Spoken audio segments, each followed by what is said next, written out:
Tite chegou ao Flamengo, foi apresentado pelas redes sociais, terá contato com os jogadores ainda na tarde dessa terça-feira, dará seu primeiro treino e começará um trabalho que vai culminar na estreia do dia 19, depois do período de datas FIFA, contra o Cruzeiro em Belo Horizonte. A estreia do técnico da seleção brasileira nas duas últimas Copas no comando do ainda atual campeão da Copa Libertadores da América. Mas Tite é retranqueiro? Faz sentido essa fama que ainda ele carrega na cabeça de parte da torcida e até de alguns segmentos da mídia? Ou isso mudou? Afinal de contas, faz sentido mesmo esse pensamento de alguns que imaginam o Flamengo jogando um futebol feio, retrancado, jogando por 1-0, sob o comando do técnico que retorna agora às suas atividades no futebol? Nós vamos falar sobre isso nesse vídeo que tem o patrocínio do Futebol Interativo. O futebol interativo é uma espécie de faculdade do futebol. Se você tem interesse em trabalhar com futebol, entre em contato com o Futebol Interativo, link aqui na descrição do vídeo. Pelo WhatsApp você fala com a rapaziada que vai explicar para você tudo sobre os cursos disponíveis no Futebol Interativo. Gestão, voltados a jornalismo,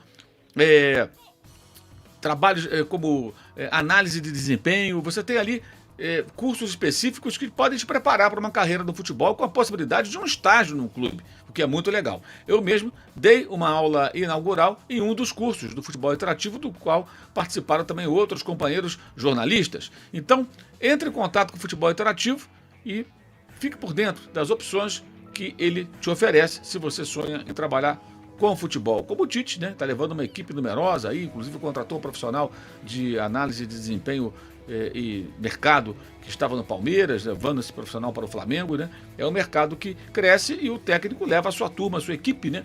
Para trabalhar no Flamengo. Vejamos primeiro o que Tite falou às redes sociais do Flamengo logo depois que chegou ao CT do clube, o Ninho do Urubu. Um orgulho, uma responsabilidade muito grande e um desafio profissional.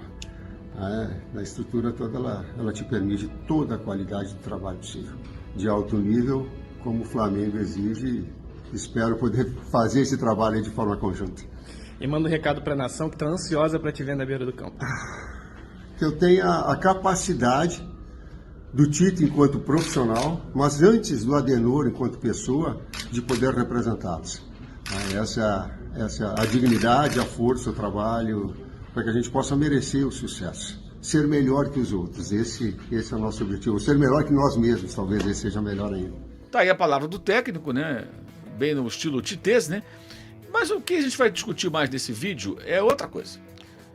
O Tite em 2011 foi campeão brasileiro, remontando o time no começo da temporada depois de um fracasso na fase preliminar da Libertadores. O Corinthians foi eliminado pelo Tolima naquele ano. Foi o primeiro clube brasileiro que não passou da primeira fase da Libertadores. Foi o último jogo, aliás, a eliminação lá na Colômbia, foi o último jogo profissional do Ronaldo Fenômeno. Então ele e o Roberto Carlos foram embora, parou de jogar e tal. Houve uma mudança ali no elenco e o Tite começou a montagem de um time que era um time que tinha alguns jogadores que não eram muito valorizados, alguns jogadores renegados, mas que ganhou o Brasileiro, no ano seguinte ganhou a Libertadores e o Mundial de Clubes. O Corinthians ganhou os títulos que sempre sonhou com o Tite naquele período, de 2011, com a classificação para a Libertadores a partir do título brasileiro até as conquistas internacionais de 2012. Mas, de fato, era uma equipe mais pragmática, com menos poderio ofensivo. Era um time que os números mostram. Competitivo, mas de um estilo, digamos, mais econômico. Também não tinha um elenco tão farto para isso.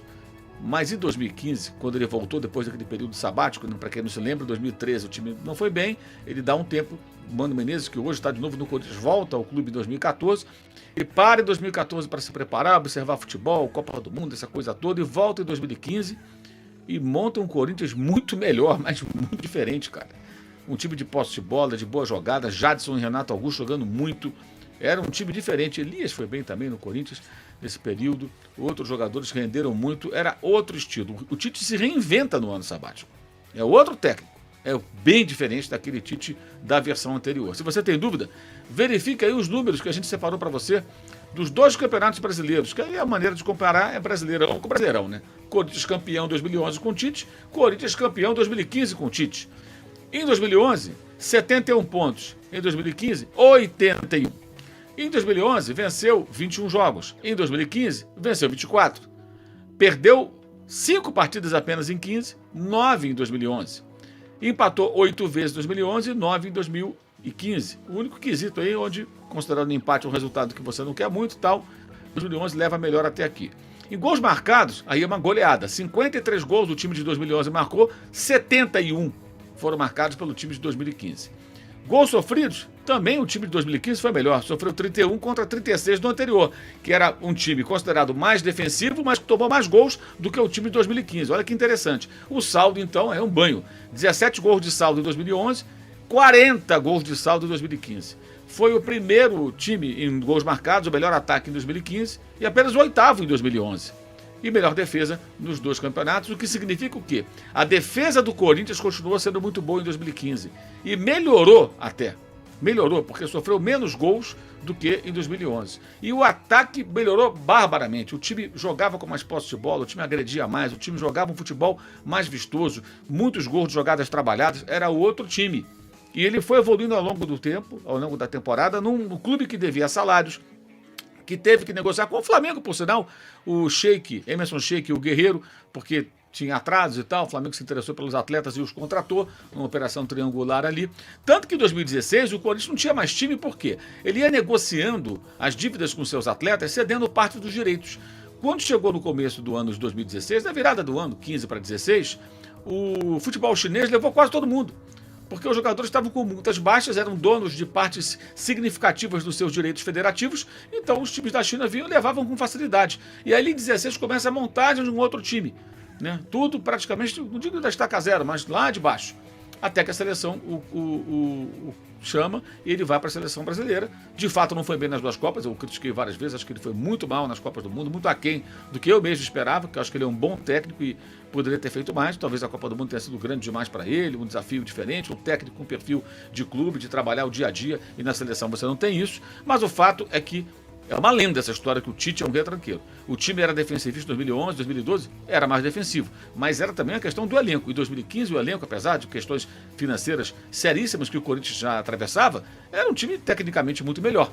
E com isso o Tite montou uma equipe também muito mais vistosa, com futebol muito mais convincente, muito mais agradável, muito mais, e não menos competitivo. Eu diria que mais competitivo, porque fazia inclusive mais gols.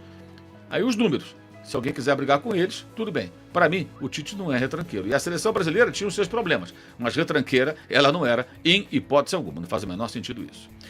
Esse vídeo tem um patrocínio de Futebol Interativo. Procure Futebol Interativo se você quer trabalhar com futebol e conheça os cursos oferecidos. Link na descrição do vídeo, ok? Lembrando que voltaremos com nossas lives no canal no dia 19, na estreia de Tite no Flamengo, logo depois do jogo Cruzeiro e Flamengo pelo Campeonato Brasileiro, ok? Então, já deixa na sua agendinha. Passando data FIFA, live de volta no canal com a estreia do técnico rubro-negro.